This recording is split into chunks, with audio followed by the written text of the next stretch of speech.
So how do you add the request desktop side feature to your iPhone's menu bar, right? Let me show you how it works. Let's get started. If you're new on this channel, make sure you subscribe so you never miss anything important, right? So that's the way that it works is that you of course go to the Safari website as usual, and at the bottom next to the URL you can see we have the rectangle button with the two lines next to it.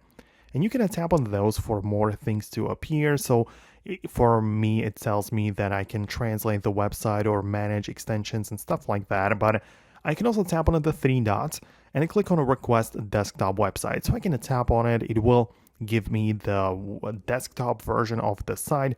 Reloaded, of course, works fine. But I can also click on the edit button, right? Which is the point of that, right? I click on edit and I get the plus button next to all of these actions, and I get to bring the requesting desktop website button, like I can add it to my main menu or I can add it to my favorites.